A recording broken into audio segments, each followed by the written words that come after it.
আলাইকুম। এইমাত্র পাওয়া সংবাদে আপনাদের জানাই স্বাগতম। শুরুতেই থাকছে সংবাদ শিরোনাম।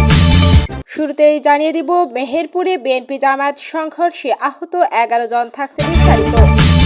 জানিয়ে দিব, কুষ্টিয়ায় ব্যালট পেপার বাইরে আনার দায়ে একজনের কারাদণ্ড। থাকছে বিস্তারিত। জানিয়ে দেব, ভোট কেন্দ্রে প্রভাব বিস্তারের অভিযোগে যুবদল নেতা আটক। থাকছে বিস্তারিত প্রতিবেদনে। সর্বশেষ জানাবো, ভারতের সঙ্গে সুসম্পর্ককে গুরুত্ব দেওয়া হবে, এনডিটিভিকে বললেন জামায়াতে আমির। সুপ্রিয় দর্শক, এতক্ষণ শুনছিলেন সংবাদ শিরোনাম। এবারে থাকছে বিস্তারিত সংবাদ। তার আগে অনুরোধ থাকবে, ভিডিওটি ভালো লাগলে সর্বশেষ আপডেট সংবাদ পেতে চ্যানেলটি সাবস্ক্রাইব করে পাশেই থাকবেন। ধন্যবাদ। এদিকে মেহেরপুরে বিএনপি জামায়াত সংঘর্ষ, আহত 11 জন। মেহেরপুরের ভোট কেন্দ্রের বাইরে বিএনপি ও জামায়াতের মধ্যে সংঘর্ষে উভয় পক্ষের 11 কর্মী আহত হয়েছে। আহতদের মধ্যে 10 জন জামায়াতের কর্মী, অপর একজন বিএনপি কর্মী। জামায়াতের আহত কর্মীদের মধ্যে গাংনী উপজেলার সাহারভাটি গ্রামের 7 জন ও মুজিবনগর উপজেলার জয়রামপুর গ্রামে 3 জন। বিএনপি কর্মীর বাড়ি গাংনী উপজেলার খাসমহল গ্রামে। আজ সকাল 8টা থেকে 9টা পর্যন্ত পৃথকভাবে 3টি স্থানে সংঘর্ষে তারা আহত হন। আহতদের মেহেরপুর 250 শয্যা বিশিষ্ট জেনারেল হাসপাতালে ভর্তি করা হয়েছে। স্থানীয়রা জানান, জামায়াতের কর্মীরা ভোট কেন্দ্রে যাচ্ছিলেন। এ সময় বিএনপি কর্মীরা তাদের ভোট কেন্দ্রে যেতে বাধা দেন। এক পর্যায়ে উভয় দলের মধ্যে সংঘর্ষ বেঁধে যায়। গাংনী থানার ওসি উজ্জ্বল কুমার দাস ঘটনার সত্যতা নিশ্চিত করে জানান, বর্তমানে পরিস্থিতি শান্ত রয়েছে। কুষ্টিয়ায় ব্যালট পেপার বাইরে আনার দায়ে একজনের কারাদণ্ড। কুষ্টিয়া 2 মিরপুর ভেড়ামারা আসনে ভোট কক্ষ থেকে ব্যালট পেপার বাইরে নিয়ে আসার অভিযোগে শাহিন আলী নামে এক যুবককে 3 বছরের কারাদণ্ড দিয়েছেন আদালত। বৃহস্পতিবার সকাল 9:30টার দিকে ওই আসনের তালবাড়িয়া উচ্চ বিদ্যালয় কেন্দ্রে এ ঘটনা ঘটে।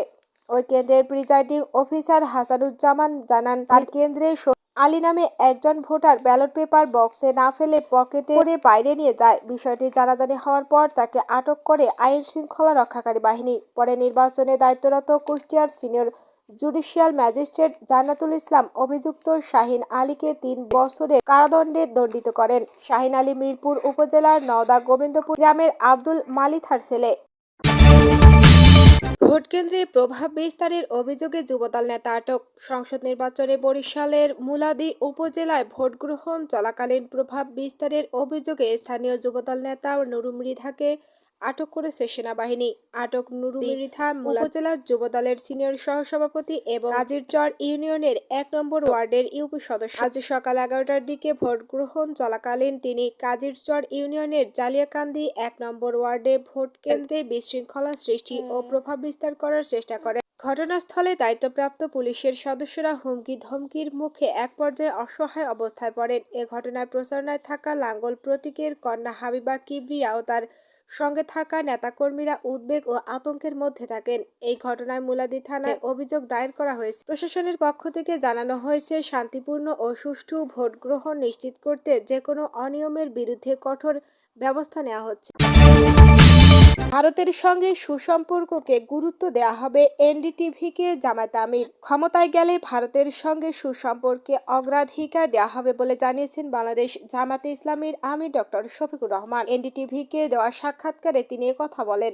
জামায়াতে আমির বলেন, বাংলাদেশের প্রত্যেক নাগরিকের মর্যাদা সমান, এখানে সংখ্যালঘু বলে কিছু। ভারতের সঙ্গে সম্পর্কের বিষয়ে জামায়াতের অবস্থান সম্পর্কে জানতে চাইলে তিনি বলেন, ভারত আমাদের নিকটতম প্রতিবেশী। ভারতের সঙ্গে সুসম্পর্ক আমাদের অগ্রাধিকার। সংখ্যালঘু প্রশ্নে তিনি বলেন, বাংলাদেশে প্রত্যেক নাগরিকের মর্যাদা সমান বলে আমরা মনে করি। প্রত্যেককেই প্রথম শ্রেণীর নাগরিক। আমরা কখনো শুধু ধর্মবিশ্বাস জনিত কারণে সংখ্যাগুরু কিংবা সংখ্যালঘু ধারণাকে প্রশ্রয় দিই না। নির্বাচন ঘিরে পুরো বাংলাদেশে নিরাপত্তা ব্যবস্থা জোরদার করা হয়েছে। সরকারি কর্মকর্তারা জানিয়েছেন, ভোট নিরাপদ রাখতে প্রয়োজনীয় সব পদক্ষেপ নেওয়া হয়েছে।